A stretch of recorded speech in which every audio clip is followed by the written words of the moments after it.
Hi, I'm Chef Leo. Hi, I'm Chef Theo, and this is The Confessions of a Private Chef.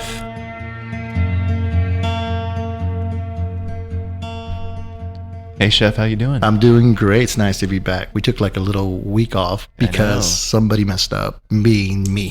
Oh, man, it's all good. I know. It all worked out, dude. And that day was crazy anyway, so it all worked out. It's funny because I promoted it, posting a picture of the studio, and I said, we're going to have a special guest. It's been in business for 99 years. I mean, to try to see who would guess it right. And it was the actual person that moved into Fredericksburg from Houston. That they said. They're the ones who guessed. Is it Tim Dooley? And it's like, fuck, yes. And these are visitors. This isn't even a local. So today, since I set the name, it's like he's the OG of Fredericksburg, original gangster. He is a guy you would pop in you'd buy things because you were in a store, but really just wanted to be a part of history. So you would walk into this building. And I cried. Yesterday, I looked at my Instagram. I was clearing pictures. And the last picture I took from my studio that I rented from Tim was an old hat, it's right behind Tim right there. And I threw that one on top of the floor and I posted a picture. And I had a lot of replies on that picture when I posted it. And that was, God, how long had it been, Tim, since you closed? About a year and a half, 2 years. Yeah. So, it made a lot of people sad. It was sad. It still is sad. And I'm sure he's now feeling the consequences of not being there every day, even though you kind of bitch about being somewhere every day, at the time. So. Well, it was all right back in those days, but I do get assaulted in the grocery store at least once every time I go. Oh, God. Are they like spider monkeys? They all jump on top of you? Well, not exactly. They're very polite, but they tell me that they miss us. Of course. Being you, mostly. So anyways, you heard the voice now. So yeah, man, it's great. So yeah, that's cool. So Tim, give me a little history of the store. Okay. So I'm not from Fredericksburg originally. I moved here I've lived all over Texas. I'm a Texas born and raised, but driving through Fredericksburg, I was telling you about 15 years ago, your store stood out to me. And so yeah, give me a little brief history of. But start from the beginning, like little Tim. Oh, okay. I can do better than that. All right. Okay. You want to talk about the moment that you were No. Okay. We ain't going there. All right. But I will tell you a little story about that as I go on. All right. My grandfather started the store in 1923. He came from Yoakum, Texas, and he had a good friend from Yoakum, who basically had 5 or 6 variety stores over in East Texas. And one day, Mr. Elkins called my grandfather and wrote him a letter and said, Charlie, would you like to get into the variety store business? So that's how it started. We started buying from Mr. Elkins in his stores in 1923. He had like a handful of stores. And variety, you mean by general stores? General stores. Yeah. The kind of stuff that we carried. It was not groceries. It was hard goods. Yeah. That's cool. So was it essentially then kind of like a franchise or? Oh, no. It was always independent. Mm-hmm. And as we went on, we wound up having 4 stores. Oh, really? Wow. I didn't know that. Yeah. Now, here's an interesting part. We had a store in Mason, Texas. Mm-hmm. We had a store in San Saba, Texas. And we had 2 stores in Fredericksburg, Texas. Which one was the other one? Well, here's the deal. If you remember what the building looks like today, we were in the half that was on the west side. Okay? The half which was on the west side. Well, it's closest to the leather store now, if that means anything to you. Yeah. Russell and Rob's. Yep. Okay. The other half was a store called Yankee and Shane Wolf. Okay. Up the street to the west, where Security State Bank and Trust is today on the corner, in that particular block on that side of the street was a bank, beauty shop, 2 grocery stores, a variety store, a hotel, and a restaurant. Really? And we had a store up on that side of town called Uptown. Oh, cool. So we had 2 stores within a block of each other. Wow. But back in those days, we could support 2 stores because they were both smaller. Yeah. Wow. I mean, that was a lot of square footage that you have now, or that you have at Dooley's. That was a lot of square footage of stuff. Right. So I can only imagine. So where exactly, like, what business is there now where you used to be? Do you know? Yes, I know exactly where it is. It's where the walk-up ATM is at Security State Bank and Trust. Shit. I mean, it was totally gone. It was demolished? No, it was the storefront was just changed to the bank, but if you go into the bank, I can take you back in the back where we had our entrance in the back of the store, which is now the back of the bank where we get our stuff in. Yeah. Oh, wow. That's cool. History, man. What year did you close that store? Was I even born? Was it 1975? No. I think we closed it in about the mid-'60s. Okay, so I wasn't even born yet. You weren't born yet. No. Mid-'60s. Damn. Wow. And how old were you then? I was about 12 or 13. Oh, shit. Wow. That's cool. So when Mr. Pola, who was operating the store for us, our manager, ran it with 2 people. And when he went on vacation in the summertime, my dad would send me up there and I'd run the store. Oh, wow. At 13 years old, 12, 13 years old. Hell yeah. But you got to understand, there wasn't much going on up there in those days. You're probably going through all the candy and playing with toys all day. So was there a difference in product between your Uptown store and the other store? No, we had the Fredericksburg office where we were was the buying office, and we distributed all the goods through that office. Bought it all, then broke it up. Back in those days, the road up to Mason and San Saba wasn't paved. Oh, wow. shit. It was a dirt road. Yeah, in the early days, it was. Shit. Yeah, I mean, horses, wagons, or what? No. We had panel trucks, and I can remember as a kid going to Mason and San Saba. We would go to Mason on one day and San Saba on the next. We'd load up in the morning, drive up to Mason or San Saba, and then come back the next day. Yeah. Now, depending on what we had, sometimes we would go to Mason and San Saba on the same day. So we'd leave out early in the morning and drive to Mason, unload the store, then go from Mason to Llano, and then up to San Saba, and then come home. That was a pretty long day. I bet. In a panel truck with goods in the back. With a bumpy road. Yeah, well, it was mostly paved when I was going up there like that, but in the early days. Yeah, it wasn't. Yeah. Damn. Wow. So during that time frame, I walk into the Uptown store. What is something what was like a product that y'all like just sold so much of? Is there anything you can remember? Well, not the Uptown store. I can tell you about the downtown store. Okay. Yeah, Dooley's. Well, probably the thing that we sold the most back in those days was basically school supplies. Interesting. Now, you got to remember that, again, in those days, the grocery stores carried groceries. The 5 and dime stores carried everything else. Oh, yeah. You didn't have school supplies at the grocery store. You didn't have this. You didn't have that. You didn't have housewares at the grocery store. You had groceries at the grocery store. And it was a GM. And all grocery stores were pretty much like just what? They were independent stores. You didn't have H-E-B back then? No, not really. But, yeah, they were local.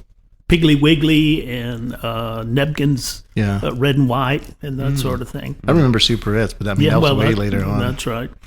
That's crazy, man. I would think that maybe y'all sold a lot of fabric material because I remember my aunts, my mom, my grandmother, they would always go in there for that. And of course, your competitors across the street also had a good. Wynn's was across the street, and remember now, Canuck Metzger's was up the street in the other block. That's too, but I know they had grocery, but they also had like regular clothing, right? Too. They did, and they had some fabric in that store. Oh, I don't remember the fabric. Maybe that was after. Maybe they just went straight to just clothing without fabric by the time I remember anything. That's crazy. Wow. So let me tell you a cute story you asked a while ago about my longevity in things. My mother was from San Antonio, Texas, and I was the oldest in the family. So her doctor, when she became pregnant with me, was in San Antonio. So I was born in San Antonio, not in Fredericksburg. Oh, wow. It's okay, man. So I tell people all the time, I'm not sure whether my mother took me home first or to the store first. Oh man, it was probably the store because you couldn't leave that shit unattended. You know. Well, no, I think maybe she just wanted to show me off. I'm not That's sure. true. Back in the day, man. Well, I was the first one. Well, and back in the day, they were like, you got shot up, and then it was like back to work. They didn't take breaks. Yeah. Oh, that's right. My grandmother had 12, and I don't ever hear about, oh yeah, they were off for X amount of month maternity leave. Yeah. No, they were back in the fields picking. Seriously, They were back at it. You had to work. You had to feed. I mean, you had to feed all the other children. How many children were y'all? 5 children in the family. I was the oldest. See, that's a big difference between us Mexicans and whites. You get 5, we have 12. We're like, shit. So, big difference, brother. Well, you had to have an army. Dude, I know. That's why everybody comes to us for like some defense. It's like the Dikeys. They had enough guys and men in the family, the boys in the family, have their own baseball team. No. Oh, yeah. And they probably didn't have TV either. So I mean, you can imagine what they were doing. Damn. Oh, my gosh. They're going at it. Like my grandmother. Love it. So, Tim, tell me a little bit about tourism and kind of when did you really kind of see that coming in through Fredericksburg? Because I feel like with your stores, maybe there was a period where you were just really serving the local communities, and then maybe there was at some point when now you're serving the community and tourists. I think that there was a time in the mid 60s and I graduated from high school in 1971, so my perspective goes back that far in the business part. There were lots of vacant stores and lots of vacant buildings in Fredericksburg back in the mid 60s. Okay, because things were transitioning. From what to what? Well, the independents were going out. Progress, Knupp-Metzger's expanded up the street. Some of the grocery stores closed. Some of the beauty shops closed. The creamery across the street from us, uptown, closed. So we went through a period of being an antique destination. Yeah, I remember. And that began the people coming from other places to visit the community. Okay. I mean, we always had 290 was our the major highway to get across. So you would think that there was a lot of people visiting, coming through, just stopping in Fredericksburg because it was a major highway. All right. So you understand, back in the 1930s, my grandfather and several other business people, Colonel Alfred Petch was in the legislature in Austin. He was a legislator, and he was from Fredericksburg. He was an attorney. And my grandfather and the Chamber of Commerce folks went down and lobbied the transportation department, or the old highway department, to bring 1687 and 290 right down the middle of Main Street. Wow. Oh, shit. So what year was that? Oh, way in the early 30s. I mean, it was really, really early when the road system was not set up. So 290 really wasn't crossing Fredericksburg then? Yes, it was right down the middle of Main Street, Leo. But the point is that they lobbied to have the highway department route those roads, because you come from the east going to the west, you're on 290. You go to the north or south, it's 16 or 87. Yeah. So all three of those converge on Main Street. That's true. That's awesome, because And that ain't no accident. well, that's a happy. Well, I don't want to say a happy accident, but that's working your ass off to get something done and make shit happen in Fredericksburg, which really helped it grow like Absolutely. nothing, like nowhere else. Because Right. I look at Comfort, and Comfort's a cool town, and they're trying to make it more, but without that highway going through there and you're bypassing it, it's really hard to attract those people. So I mean, as much as they're trying to make it seem like Fredericksburg, I feel like unless there's a highway going through there, it's not going to happen.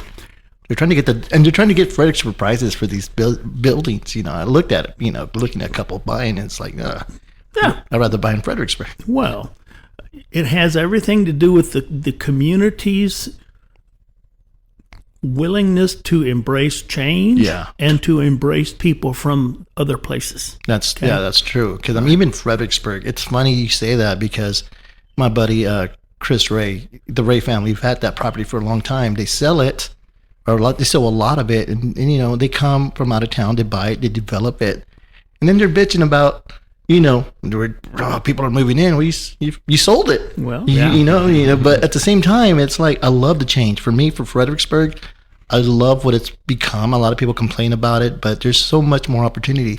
The only thing that we don't have here is enough people to support these businesses. We can't hire anyone. Correct. And so that makes it really difficult for any new business to strive. And before you know it, they're poaching or they're That's right. They are. And it's hard to get people to stay anywhere because you piss somebody off. It's fine. I'll go to another business, because they're hiring. And so it's made it different. But now that you mentioned that, I had no idea that it took that much work to get everything to come together here in Fredericksburg. Story. Yeah, it's a badass story. All right. Another thing that happened in those days, back in probably the mid 60s or early 70s, the P.O.B. Montgomery family from Dallas bought an old house on Creek Street. Yeah. Okay, they moved to town, and they fixed up that house. It's still there, right on the corner of Milam and Schubert. Okay. Right. So anyway, I'm they thinking. came to town and fixed up that little house. All right, and they are the ones that started taking those piles of rocks that the old people in the community didn't have the money to fix up, and they started spending a buku money on this house. And they brought with them from Dallas, I think the guy that owned Texas Instruments, and his name was Montgomery. McDermott. McDermott. Yeah. So that's where the money came to restore the old courthouse, which is now the library.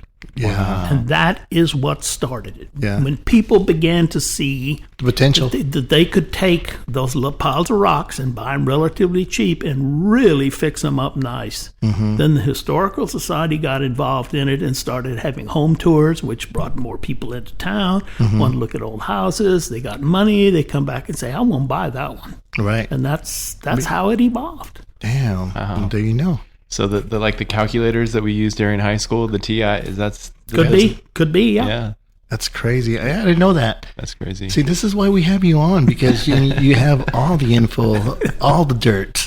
We like that. We haven't even got down to the nitty gritty yet, man. This is just shit. You should run for president. Tim for president. Okay, keep going, Tim. So All right. now Fredericksburg is growing now because we have nice homes. People are coming, and of course, German heritage. We're the second second oldest German community, right, in Texas. First, New Braunfels, Right. and then us. What makes us more unique than Braunfels, do you think? Because Well, besides, maybe we keep it old school here, right? There's so many laws governing what the signage, color. I mean, it's a historic society. I think it has to do with the location, Leo, more than anything else. New Braunfels is on IH-35, Yeah. and it's been that way for a long time. They can't help where they landed, and we can't either. But we're glad where we are in relation to the highway system that we have now. They're different, but we like to keep it the way it is. We think. I know. I agree. We do like it. And I think a lot of the people moving in to Fredericksburg from other states and towns they appreciate that and they want that, because I find that they're a little bit more anal than our local people wanted to keep it the way it was. Yeah. It's There's when I make talks sometimes in the community and other times, I look out in the audience and I see some people I know and a lot of people I don't. But the thing that comes to my mind, and I ask the question, what is it that brought you here in the first place? What is it about our community that you like? Yeah. Okay. And then you run into people and they say, well, we don't like the way it is. And so we tell them, go someplace else. Yeah, totally. Go to Colorado like everyone else. Well, there's something that drew them here, so don't try to change us to where you came from. Yeah. Just leave us the way it is because that's the way you liked it when you got here. Exactly. That's the truth. Yeah. That is the truth. It's a state of mind, I think some people are in that state of mind. It's like, oh, the grass is green over there. Let me go check out that grass over there. And they get there and they're like, they don't water the grass, and it's like, it's kind of the same thing you're saying. It's like they come here for this reason. And there's an appeal, and just keep the appeal the reason why you came. That's exactly right. That's cool. That's badass. Yeah. So, just like in the 60s and that period of time, you talked about a transitional period of time in Fredericksburg. Where do you think we are today? Are we in another transition today? Yes, I think we are, and I think we're probably, excuse me, I think we're about midway through the top, I would think. The community has just gone wild. Yeah. I mean, we are just being overrun with people, with businesses, with people from the outside who have big money. Mm-hmm. We were talking a while ago about the way we have tried our best to keep it the way it is. Mm-hmm. And Leo, you mentioned it early on. It has something to do with the regulations that we keep going in this community because there are things that we believe in that they don't do it like we do. No one does it. I mean, And people will appreciate it, but they'll complain all totally. the time. But there's a reason for it. Yeah. And as long as we can maintain some semblance of what it used to be like, that's what we need to do. I don't think I don't think we're going to lose that aspect because, I mean, we have people like, we call her this and, hope no one gets offended, but we call her the sign Nazi, Yes. because it's hardcore. I mean, she's hardcore. And it's funny because if you're in the business, you're like, oh, God, you're bitching about, I can't do this, can't do that. But for everyone else, it's like, thank God. Well, yes, that's right. You don't see, with the exception, we had Brooke last week over here, Brooke Rogan, everything pink. And it's like, well, I never thought we'd see, and it was Buddy Love. He had his pink house and Brooke is pink. And it's like, I never thought that the community was going to say, okay. But I see after talking to Brooke how she got it and why she got it. And, kudos to her.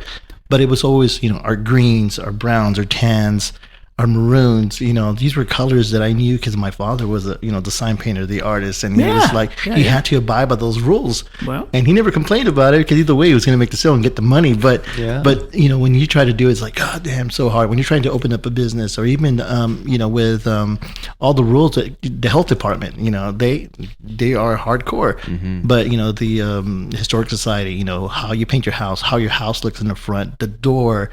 I mean, they're anal. And it's good to be that way, especially in a historic district. We have no what do we call them, franchises right on Main Street. No, chains on Main. Yeah. That's exactly what it is. So, and that is, we guard that religiously. Yeah, which is great. If we begin to look like the place where people are coming from, they're not going to come here. No. There's no reason for them to come if we're going to look just like everybody else. True. Yeah, what makes us different? What makes us unique? I mean, we have our Chick-fil-A now. We have all of the franchises that you can imagine, but they're not in the historic district. Yeah. No. I mean, and we got a place for them. We're glad that they're here. Yeah. But not downtown. Yeah. Yeah, and that's great. I mean, and you can see that the demographics and the type of people that we also bring in, and helps increase. Sure. Also, the revenue that comes into a lot of the businesses. So that helps out a lot because the way we look, the way we are, attracts that demographic, and that helps us a lot. I mean, but we accept them all, Sales tax exceeds property tax in our community. I never thought about that. So when you think about where the city revenues come from and what makes this community tick, it's sales tax, not property tax. That's crazy. And people bitch about property taxes already being high as it is. Yes, they do. Yes, they do. But and it has nothing to do with the tax rate. It has everything to do with the value. And I agree. And what about, do you think that are we in charge of that sales tax rate here? or not? No, we have any effect on how it's. No, we don't have any effect on what the rate is. I mean, we've got a portion of it that the legislature would allow us to add for us. Yeah. But other than that, it comes from the legislature in Austin. From Gotcha. Texas, Yeah. from the state. Never thought about that. I just wish that I would see more of that tax money being used for, like, say parks and stuff. I don't see a lot of it. I see the schools growing. I see we're building new schools, but I saw we got a bridge that we're going to get, there from. Yes, the footbridge. Yeah, which is cool. Brand new. And I wish we had more of that because, goddamn, we pay a lot of money in taxes. I want to see more like that. What do you think? Well, number one, for those of the people on here that are listening that don't know me, but I've been here so long that I served on city council for 16 years, and that was some time ago. For what you get from the city of Fredericksburg in your taxes, you're not, Leo, when you look at your tax bill, it's not the city and it's not the county, it's the school tax that is the not lion's share of what's on that bill. Yeah. So if you isolate what you pay to the city of Fredericksburg in property taxes, that's the best bargain in place, because you get water, you get streets, you get clean community. Yeah. You just can't, you don't get that kind of service in other places for that kind of money. You just don't. Yeah. I mean, in our town, it's like picturesque. Sure. It's perfect. Don't forget now, it's because there are people from out of town that are spending that money. People from other places have bought these properties and are fixing them up to where they look nice. Which drive property value up. Yes, it does. Which rises taxes. That's right? correct. Right. So, That's right. I mean, and I'm fine with that as long as it's getting better. Well, I think it is, as long as we can stave off, the onslaught that's coming. And, Right. and remember, this is the hard part for me. The city of Fredericksburg can only legislate and can only control what is within their boundaries, the city limits. So all of the stuff that's going on out on 290 East and all of these other places that are not in the city limits, we have zero control over. Yeah. So you're talking mostly wineries. Yes, usually. Yeah. And while we enjoy some of the sales tax revenue from those folks coming to town, we're not benefiting from property tax from them. Yeah, I get that. I never thought about that. There's a lot.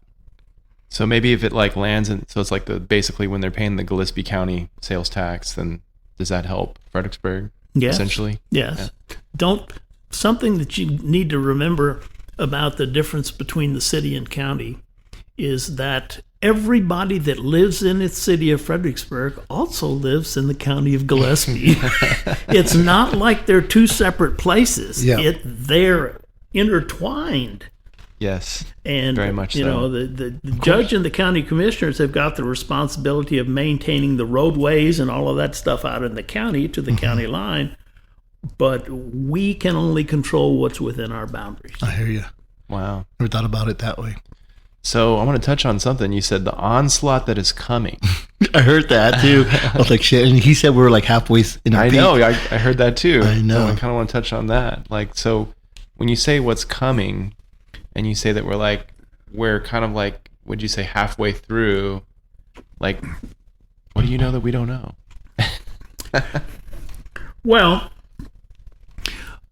if you just take a look at what's going on around us, when you go to San Antonio, you go to Austin, and you go out west toward Mason, and is there any place that's not being developed that you can see?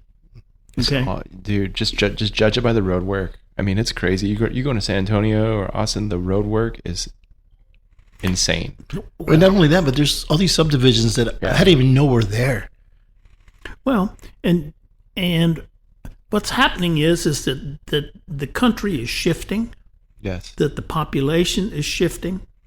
One of the things that has made Fredericksburg what it is today is the fact, and I told people this all the time way back when, and I'll still believe it today, there are people that are moving into San Antonio and Austin every day that have never been to Fredericksburg. We're still insulated. And we are an hour away. You're right. They can get in their car and come up here and make a day trip and go home. You're absolutely right. I have tons of people that I cook for that I'll ask them, hey, how do you like Fredericksburg? It's my first time visiting. I was like, oh shit, how long have you been in Fredericksburg? All my life. Sometimes, Yeah. like, really, you never got out. I mean, Yeah. but I think San Antonio's being, they're better off right now. A lot of jobs, a lot of people, a lot of places to live. So yeah, I mean, compared to Fredericksburg. Well, I just don't think that we can. It's like trying to drink out of a fire hose. It's just impossible. Impossible. I mean, Yeah. There's only so much time, I guess, was what you're saying. and the other thing is, for our good friends from way out west, where California? Are you talking about California? where they're going to fall off the face of the earth. So, yeah. They're going to have to go somewhere. They keep coming, and they got lots and lots of money. Yeah, which we like. Well, we can't deny it. We like the money, but we do, but where they you come gonna- over. They come over here with the pot of money. They pay way too much for property over here, and they pay cash when they build a house or buy the property, and they still got money left. yeah, Yeah. wish I was them. Yeah. But so what's going to happen then? I mean, they're going to. Well, what's going to happen is we're going to continue to change whether we like it or not. Right. It's just a question of It's how inevitable. we embrace what we can control and get people to buy into. Because if we lose what we have, and it won't take much, then we're going to be just like every other place they've come Yeah. from. Yeah. I mean, in many ways, they can even like buy a house. Like the way you buy a house now is like different than it was, 15, 10, let's say 5 years ago. I mean, now you get on Zillow and you can see every little nook and cranny of every property that's available, Oh, yeah. and They can offer. make an offer right there. Yeah. So I mean, it's easy. it's light speed, compared to before. It was like, you had to like find a realtor first, then you kind of scout the area, but now, I mean, you can pull up the map, you can look at, foot traffic, Or schools, everything. schools. Yeah. I mean, it's on the grid. Now, remember, we have spent an awful lot of bed tax money that we get in the community trying to get people to come here. There's no mistake that they're spending $6 or $7 million a year promoting this community. And as long as we can keep the message that is germane to us, that makes us different, we'll be okay. Yeah. As long as we keep it up and keep doing exactly what we're doing. I mean, how do you feel like how did it affect you from, the change when you saw everything changing business wise? Did you see a good positive change for business for Dooley's? For us, sure. But you got to remember, we were so unique, Leo, that you couldn't find another one of us within 500 miles. Oh, yeah, I never thought about that.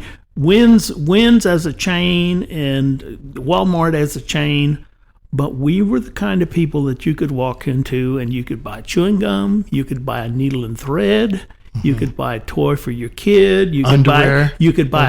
buy a pot to cook in.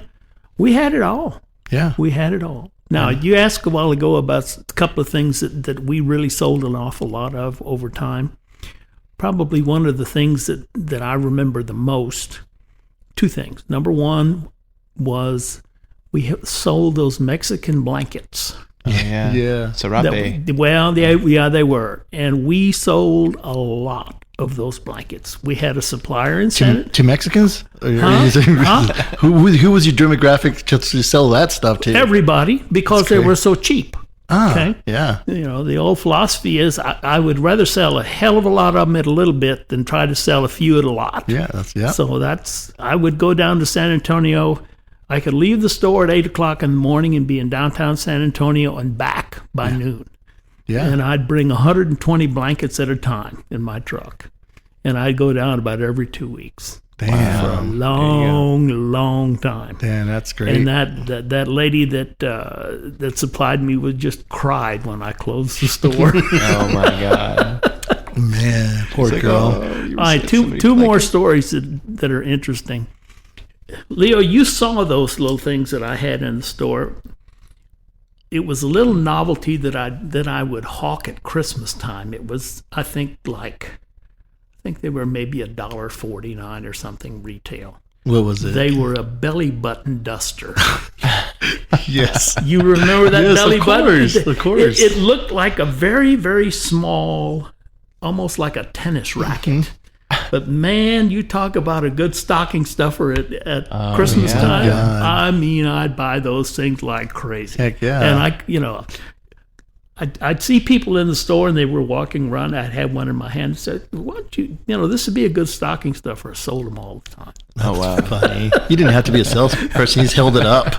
Look at this. Look, I would go in there sometimes just to buy the damn little box of cigarette candy. Cigarettes. Yeah, I sold a lot of those just too. to look cool, blowing on that thing, little powdered sugar blowing off everywhere. But it really looked like you were doing cocaine, man. 'Cause it left all white on your lips and shit. It's like the hit kid running around with a Hitler stash cocaine. Now, something that Leo, but your listeners probably don't know, is that in my store, in my family's business, we never took credit cards. Yeah, Never. you had the machine there. No, you had the we had an ATM. ATM, yeah. But we didn't do credit cards. Yeah. But we would take personal checks. Yeah. From anywhere. I mean, if you takes were here balls, from man, if you were here from Michigan and you really wanted to write a check, we would take it. Wow. And our losses from checks that were bad are so minuscule in relation to the number of pieces of checks we took and the dollar amount that they represent in our sales were so small that we were making money instead of paying that 3% on that credit card. Dude, that credit card thing just adds up, man. Oh my God, it's killer. I know. It is killer. Now, in that regard, tell you a story about 5 young people that came in the store one day. Okay, they were in there probably early 20s, maybe late teens and early 20s. There were 5 of them in a group, men and women, and 5 of them. They came in the store and they were walking around and they came to the cash register and there were 5 of them. They had $1.38 worth of merchandise, little bitty stuff. Okay, between the 5 of them, they couldn't come up with the cash. Oh my God. God. So what happened? They walked. I thought out of your goodness of your heart, you were going to say, you know what? No. You were like, no, fuck no. off, kids. Fuck off. That's the way the world is these days. Yeah, I know. They think they can get everything for free. And we have had people that come from other places, and ladies, get irate because, what do you mean you don't take credit cards? What do you mean you don't take credit cards? Well, we just don't do it. Yeah. There's a bank a block down. There's an an ATM, ATM, right? That's right. Literally right behind me. That's right. It's like, yeah, go for it, girl. Yeah. I mean, give me that cash. Do you remember ever catching people like shoplifting? Oh, Leo, it went on every day. Really? Yeah. Did you catch them though? A couple of times I did. And it's just part of the cost of doing business. Yeah. Now, remember, for whatever it's worth, in my business, 95% of my customers are women. Wow. Why is that? So those shoplifters were women, man. That's my point. Yeah. Now, kids, of course, they sometimes they do it without knowing. Well, but you can tell when the kid's starting to steal from you, and that's fine. But if 95% of my customers are women, and I've got shrinkage, it's because they're stuffing stuff in their purse. Yeah, absolutely. Yeah, big purses. I had heard that theory once that women were more like the percentage of women to men in shoplifting. I don't even know how they gauge this, but it was like women. It was a higher percentage of people. Women were more likely to shoplift than men. Probably because they're the ones that do the shopping. That's true. If the husband is overworking, then the woman is out shopping. Yeah, but now women work too, so there's no reason why. It's like maybe that's because it's like, hey, honey, you're not allowed to spend more than X amount. This right? is true. So if they don't have their money, that is. Yeah. God, man. So like, I already spent my $10 for the day. I've never even thought about what percentage of people, or women or men shoplift. But yeah, I guess that makes sense because they're always doing it. Yeah, my grandfather owned a Christian bookstore chain in McAllen, and became he ended up opening one in Corpus, one in Houston. So I kind of grew up in that retail space. Sure. I was like 11 or 12 working a cash register, Yep. For my grandfather. And so, yeah, I mean, I think it's a little different when you're in a Christian bookstore. If somebody's shoplifting from you, you're like, okay, you need the book that bad. Take it, go ahead. Take it, Yeah, the Lord be with you. The Lord be with you, Yeah. But no, it's crazy. But you just see like weird stuff when you're in retail like that, and you see people. Yeah. Anyways, so that's cool. So we touched a little bit about So tell me a little bit about when y'all decided to sell Dooley's. Okay. Remember now, I was the oldest in the family. Okay. I'm the oldest. I have 2 brothers and 2 sisters. And at the time when I decided to do this, I was probably 67 or 68. So I was past the 65 mark. But I could tell that the market was changing to the point where in business, I think timing is everything. Oh, yeah. Timing is everything. And I knew that it was going to take it's going to take a year and a half or 2 years to get it all done. We own the building that we're in, okay, which would made a big, big difference. Oh, yeah. Okay. Oh, yeah. My father, in his wisdom with my uncle, who's an attorney, set it up to where I was in control of the business and the family owned the building. So I was paying, my brothers and sisters were allowing me to pay substandard market rate rent on that big, big building in downtown Fredericksburg for all of those years so that I could continue to run that store. Yeah. Okay. They didn't pressure me to close the business and sell the building. Right. But at age 68, and my brothers and sisters fairly close behind me, 2 or 3 years, it was time. Yeah. So we put it on the market simply because it was time. I wanted to retire. My brothers and sisters, it was time to cash out. And take it easier than cash out and distribute the money that my grandfather and my father helped build so that my brothers and sisters and their children would have some time to spend it. Yeah. Yeah. I mean, you hold on, you hold on to it for a long time. And number one, Uncle Sam's going to get a pretty damn good portion of it. Man. Yeah. So 20-30%. yeah. Off the bat. And so we were just real fortunate. I'm delighted that Mr. Greenberg and Allen's Boots have moved into the building. Leo can attest to this. I mean, it really looks nice in there. Oh yeah. They It's fixed. sharp. They took the floors out. Yeah. And redid all the floors. They painted the inside. They took all the plaster off of the walls. Yeah, it's crazy. I And- mean, they tore it inside out and redid it. And it's funny because you walk in there, but you still feel like you're in the old Dooley's building.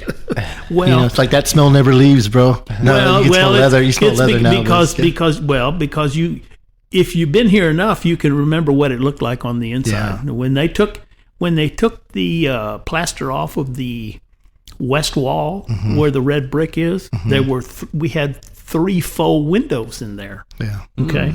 So, long time ago, on the west side of the building was an alley. Yeah, I remember walking through that alley. And that alley has now got a building in it. Okay. So, there were windows on the west wall of the store when there was an alley. Well, when they put the building in, they closed up the windows.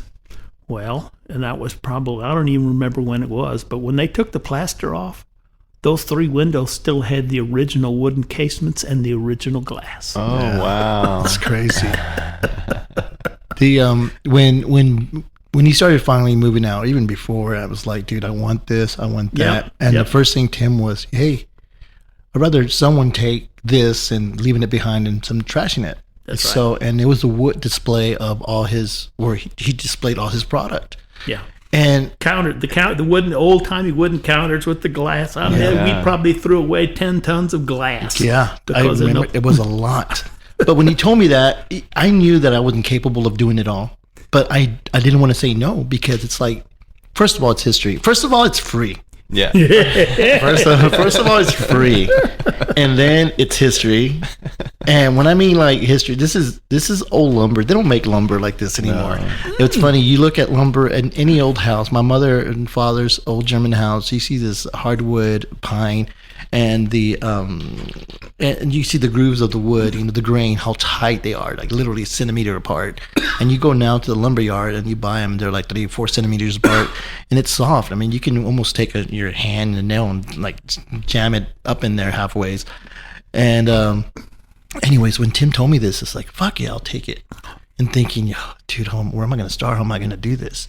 And what was really cool, Tim, and he told me the story, you can say it again, but I started taking things apart because I didn't want to break it, destroy it. I wanted to repurpose it, which I have. Here, the soffits inside my building, outside, it's all from Dooley's. Yeah, that's right. A lot of the decking is Dooley's wood. Yes, it's hardwood, and it's crazy because everything was branded with Dooley's name on it. And it was like, this is badass. I should just cut this shit and sell it on Facebook. Well, you want a piece of history? But I didn't. I kept it. Those fixtures were engineered, and they came with the store stamp on them because they were going to put them together, and they needed to know where they were in the store. Wow. Now, let me tell you the other story now that you brought up the wood. Mm-hmm. We had a warehouse that was large because, remember, now there were 2 businesses in there. So each business at the early days had part of a warehouse that was detached from the main building. Okay. So when we took over the second half of the building, then we just knocked a hole in the wall of the warehouse between the 2. So we had a complete warehouse, and all of the wood in that warehouse was tongue and grooved longleaf pine. Oh wow! For 50 years it was in that building. Yeah. So I didn't know what to do with it, but I sure didn't want to trash it. Yep. So I went out to the high school and talked to the building trades teacher. And I made deal with the teacher, and I said, you bring your building class in here. If they will take the wood apart, take it down to nothing, sort it, grade it, and stack it. You can have half, and I'll keep half, which I can sell. Mm-hmm. So they did, and then they made a tiny house out of what they had. Yep, I sold it. Yeah, I remember that. They were in there for 2 weeks. It seemed like there was a lot of those kids were in there like a bunch of fire ants. Yeah, I'm taking that. It was cool. It was. I mean, they took trailer loads and trailer loads of junky wood out of there, but they had some really, really nice stuff. I think I took like 4 18-foot trailers out of there of that lumber, and that was not even half of it. Right. I still have a lot of it stacked up. I'll have to give you some pieces, man, so you can have some history, man. But it's literally, I build shelving in where my shed is in the back for all my tools. I have all the pull-out shelves on the bottom with all the drawers. Mm-hmm. It was a pain in the ass. and I remember walking in there, and it's like, Tim, hey, I need you to clear this shit up, man, because I've got some people coming in there looking at it, and I was thinking, oh, fuck. Well. Hey, but it was worth it. Hell yeah. Heck, it was worth every sweat and tear that went into, like, and splinters in my hand. It was so worth it, man. So I got a lot to show for it. I'm damn proud that I took a lot of that. I am just delighted that somebody could use it. It just hurts my soul to throw that stuff away. And all that glass. Oh, man. Just amazing. Wow. I thought for a long time, like, what do I do with the glass? And it's like, dude, I don't know. It would be nice if you can recycle that, turn it into sand. And, Well, that's what they did. I mean, they took it out to the landfill and ran it over with a D8 tractor. It became part of it's still here in Fredericksburg for the most part. I also love the aspect of the story is like, I just it's such a community-driven story. How you just like went to the high school and you had the idea. You're like, hey, just take all these students and here's a project. Well, you know, it was one of those things where the teacher in the class embraced the idea, and everybody won. Yeah. Everybody won. I like those kind of deals. Heck yeah, man. And part of history. Somebody, whoever bought that house, if it's for sale, I mean, shit, I should have bought it if I knew it was for sale. Now, here's the deal, too. They wrote a very nice article in the local paper about the kids reclaiming that wood. So I gave a copy of that newspaper article to the teacher, and I said, I want every kid that worked on that project to sign that thing. Mm-hmm. And they didn't. I have it. Oh, that's awesome. Cool. That's cool. That's a piece of history. Well, and Totally. I see these kids. They're growing up into adults, but one of these days they're going to say, "Yeah, I remember working at Dooley's and taking that wood out." Hell yeah! I took a piece of history. So, before we got on and we started riffing on the podcast, you mentioned one of the things you said. You miss your customers. Yes, Yeah. I do. You miss your customers. I do. Touch on that a little bit. Well, when you're in the kind of business that we were in, it's all about service, and it's about products, but it's mostly about people. Mm-hmm. And when you're the owner and your name is on the front of the building, you got to do a little bit more and take better care of your customers than most people do. It's not just a job, it's your family's reputation. Yeah. And over time, we made such good friends with customers that bring their children, their grandchildren, and their great-grandchildren into that store. Yeah. And we'd see them every year. They'd come at Thanksgiving to see their family here, and they would come in the store. Yeah. And I would recognize them, and we'd visit. Yeah, we'd have family visit from out of town, out of the country. They would come, and it's like, hey, they would remember. Absolutely, they would. They would remember, and it's like you're walking back in time. It's like exactly. My mother would tell me when we'd go in there, and it's just like, oh, I remember as a kid, my dad bringing me. Yeah. For whatever little thing, and if I was lucky, I'd get a toy or bringing, getting fabric so I could make dresses to go out, and it's like.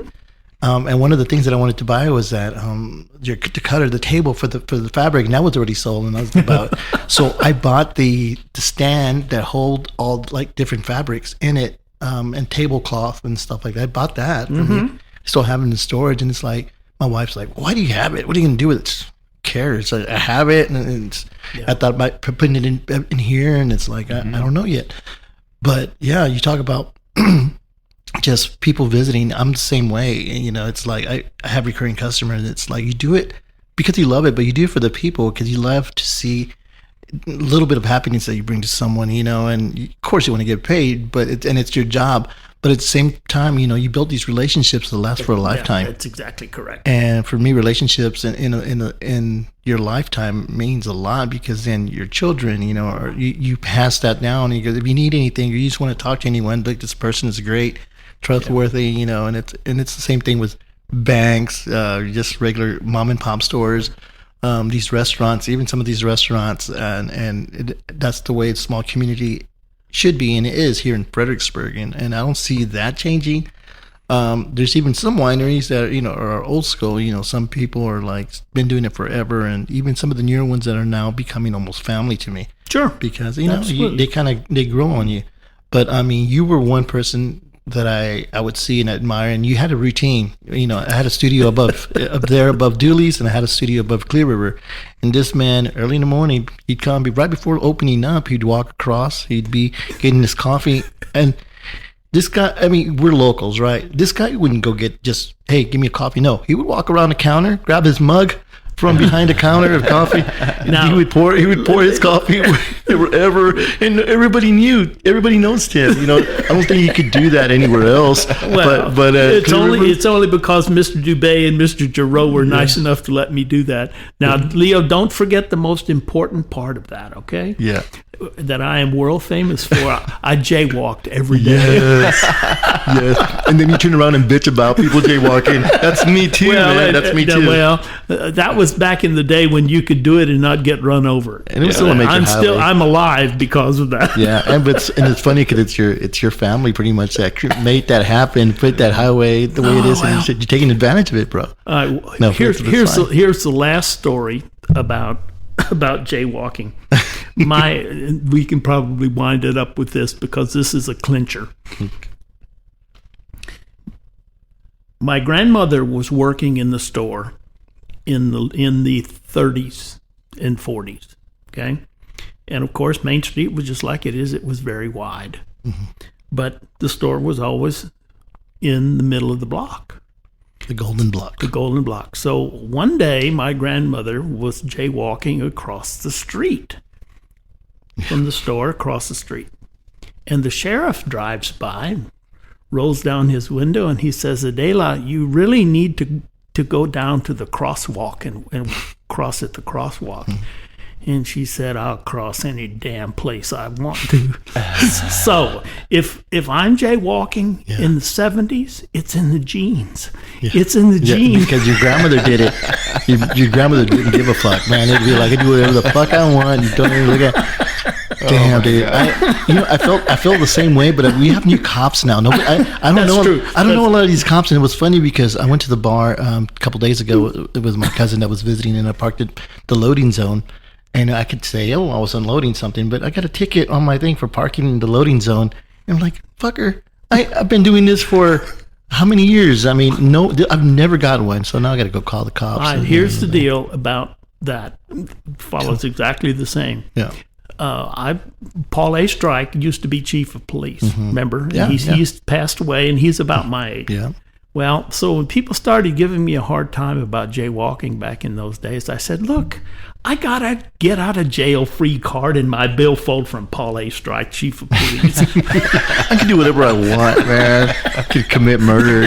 You'll be like, let me reach out for that card. Okay, look. So what about craziest thing that's ever happened to you? With a customer or without a customer? Yes, they're at the store. In the store. Okay. Two things. Twice we have had people run over the curb with their automobiles into the store. Breaking the windows. Into the store. Yeah. Like in broad daylight? I mean like in broad daylight. Now, the first time they jumped the curb and when half of their car was in my building. Oh, my God. Then the second time was the guy came around and jumped the curb and then went down the street. Remember when they took all the poles out? That was when wasn't it the freeze? Wasn't that during the freeze? Or what was it? I can't remember. All I know is that the guy ricocheted off the front of my building and went down the sidewalk in a minivan. All the way down to the all the way down damn near the corner and took out all of the awnings and stuff. The bakery, the bakery next door, the awning was about ready to collapse. I remember. Wow, was he drunk or something? Or no, I think he put his foot on the gas instead of the brake. In both cases. In other words, he was old. Yeah. Didn't know what he's. But that's the craziest thing that ever happened. Man, and that was recent. That was like less than 5 years ago. Oh yeah, absolutely. Yeah, I remember that. Were you in the store when it happened? I was, yes, and I was in the office, and I heard the crash, and I thought it was the bakery next door. You know how in a bakery you've got the big rolling carts with all the trays on it for the pastries. I thought one of those had fallen over next door in the bakery, and one of my staff came running through the store and said, "Somebody just drove through the front of the building." Oh shit! I thought it was gonna be. Yeah, I mean, all those years, nothing crazy happened until like a few years ago. That's pretty remarkable, man. Because I mean, 99 years open, you almost hit the 100, man. You were what, 6 months short, 7 months short? Pretty much, yeah. Oh man, and I know that everyone was pissed off about that. everyone, and this guy's just trying to help himself and his family out, you know, and he's doing the best he can, and everyone's like, "Why the fuck did you call?" It's like, dude, you can do. I mean, I do what I want, right? And it's like well, a Chihuahua. and it had everything to do with my family. Yeah, of course. I mean, They were nice enough to let you stay there. Absolutely. I mean, I didn't pay shit almost for that. I regret leaving that and spending money building this, but I needed to build this. But I wish I could have stayed because, I mean, it was basically free. I mean, it wasn't free. I was paying, but I mean, I told you the other day how much. Yeah, I'm not even going to say it on here because it might get people in trouble. Like, well, I tried to get in here. You tried to charge me. Hey. You know, but it was amazing. The best thing ever happened is finding Tim. With the space that I had upstairs for my tenants, I had very little to offer. I had no parking, no heating, no air conditioning, but I had cheap rent. Oh yeah, And it was on the second floor. Yeah, I mean, but I put in an air conditioner And one bathroom. heater. I mean, Yeah. it was great, man. yeah. Had a blanket. Heck yeah. Amazing Mexican food. blanket. Yes, a Mexican. You would go downstairs buy Mexican. If you were hungry, you'd go downstairs for candy. You know, That's everything you need. walk across the street. You had a bakery next door. Jaywalk across the street. Bakery, another bakery. Clear River. Yeah, Yeah, that's right. and then you had, I need to get Destiny over here and do this. But prior to that was the Fredericksburg Bakery. Mm-hmm. You know, so Next door. I mean, people would go to the bakery, and then I'm sure you stop next door. I mean, literally the Golden Block. Yeah. You know, that was considered the Golden Block. Still considered the Golden Block. So Correct. if you're one block north, one block east, or one block west, it's not the same, man. It's not the same. And even though it's still Fredericksburg, it's still gonna be badass, but it's Well, known. part of the difference between east and west, of course, is that you've got so much of the courthouse to the west. Takes a lot of that property. Yeah. And it kind of breaks it up a little bit. Yeah. And people just don't want to walk. But they do. Sure. Especially They have after they've been drinking. Well, you know, for a and lot the of other shit. thing you got to remember too about Fredericksburg, people walk further to get into the mall in San Antonio or in Austin than they do if they walked halfway down Main Street That's true. I never thought from about their that. parked car. Yeah. I never thought about that. True. Yeah, and they get pissed off when they say, "Do you have a local restroom?" Oh no, the community restroom or whatever. It's like a block down, or one road behind us. They get so pissed off, but they never argue about if they're in the store and they have to go to the food court or whatever, to walk in the mall. You're right. It's funny. I never thought about it that way. I'll have to just tell people that next time somebody bitches about shit like that. But anyway, So Tim, what's retirement like for you? Well, there's not near the pressure than there used to be. I don't have to worry about, prices going up on all my goods and trying to remember that's the thing that was hardest about my business is that I had a niche and I could see that niche going away. It's just that simple. People were not going to pay me for the little bitty goods that I have for what I was going to have to ask them to pay because they just weren't going to do it. Yeah. So I'm enjoying retirement, but like I said from the very beginning, I'm missing my customers. And I guess the other hard part about retirement or closing the store is, I mean, the women you had working for you, the guys you had working for you, man, I felt, I mean, I love those people. These are people that work for you for life. It was like, it wasn't like, people come and go. No, these people had stayed. Even my aunt worked there for a long time. Miss Fiddler died last week, and we buried her this week. She was 92 years old. Yeah. She worked for us for 70 years. Oh my gosh. Wow. Yeah. And one of the ladies that worked on the sales floor worked for us for over 50 years. Oh my gosh. These were family. This was family. Yes. I mean, it was. And, Miss Fiddler was 92, and I'm 71. So when my mother brought me to the store, Rose was there that day. Yeah.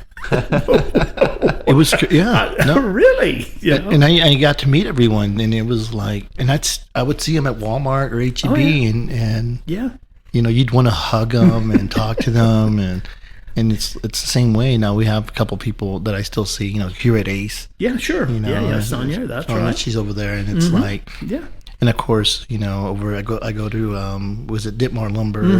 Glenn's there. Yeah, sure. I see Glenn, and it's like, for me, it's like it makes me feel like I just walked through the door sometimes of Dooley, but it's like, it's sad. Ain't quite the same. Anyway, for damn sure it's not the same, man. First of all, you're not there giving a fucking hard time about whatever, shooting bull. But I do miss it, man. I miss you. And every once in a while, I just pick up the phone and call you. Hey, how's it going, man? Yeah. Well, I see you around. I know. I see your little trailer around town all the time. Leo's out cooking. Yeah, he is. Yeah. I'm everywhere. So, do you cook at home now? No, hell no. You probably go. I was going to ask you, like, what do you do? What do you cook? Because no. We don't cook. Do you go out more? Yeah, sure. Yeah. What's your favorite place to go out in Fredericksburg? Probably Friedhelm's now that it's back. Now that it's back open I've again. been there in years. No, it's for the chicken fried steak. Or what do you No, go? for the Jaeger Schnitzel. Oh, yeah. Maybe Yeah, it's very good. I have to go see Bob. Talking about restaurants in Fredericksburg, and I've told people this for years, we have more 5-star restaurants in Fredericksburg, Texas, per capita than they do in San Antonio or Austin. You think about that, Leo, about the kind of food that is available to this community for people from out of town, that they can get the best and keep up with what's going on in San Antonio and Austin. That's cool. Yeah, we talked about Michelin star guy coming to Texas for the first time in a long time, I guess. Still don't know who the hell got one or not. Yeah, I heard it was somebody in Dallas, honestly. I'll have to check that out. But yeah, no, I mean, I always wondered because I never saw you take a lunch. I guess you were always eating in your office. No, I would go. But back in those days, I was going home some. Yeah. But I was having meetings and that kind of thing. But you really don't cook. No. I was going to say, man, we didn't think about a recipe. So every episode we do a recipe, or we talk about doing a recipe. Okay. And you don't have to do it, but I was thinking dessert. Yeah. Something sweet. Oh, that's right. He's got a sweet tooth. Every time I offer him something to drink, like liquor-wise, as long as it's sweet, he'd want it. But and Leo was nice enough.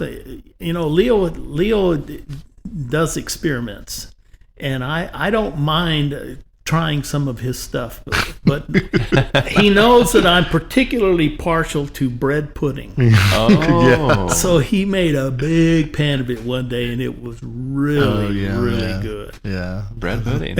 All right, let's do the sweet. Maybe I'll do the bread pudding again. Something sweet. That will be the recipe for this episode. Yeah, and if Tim wants to attempt to make bread pudding, he could attempt it and let me know how that shit goes. You can come be the taste tester. I'll do that. I've been doing that at Clear River for years. I know.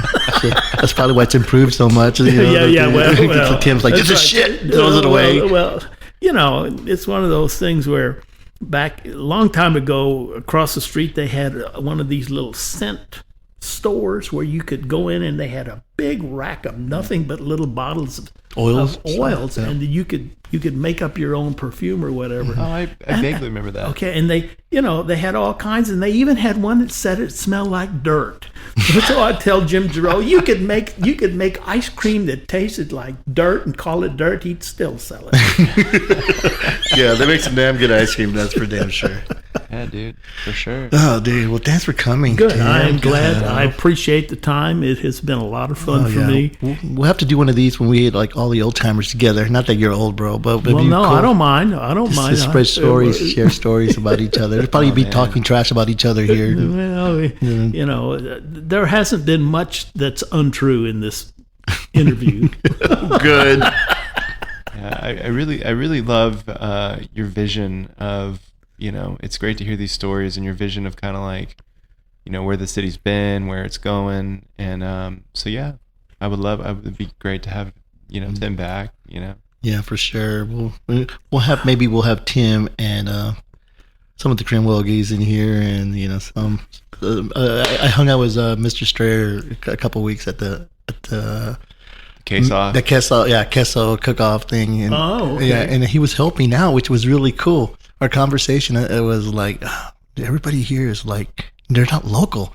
And so we went into that, conversation. And it's like, but he was there helping with the chamber and stuff. And I thought that was awesome. Yeah. Because I don't see a lot of people, from that era involved as much. Right. It's a bunch of younger people. So it's time for younger people, Leo. Oh no, I know. I'm telling you, because but as a younger local, I like to see older people involved. We need young people to engage because If we don't, Who's it's going to all do it? we're gonna lose it all. Yeah, I agree. I agree, man. All right. Thank Well, you thanks- very much. thanks, I Tim. appreciate it. Thank you. Thanks, Chef. Yeah. We'll catch you next time. For sure, man. Thanks a lot, Tim. You bet.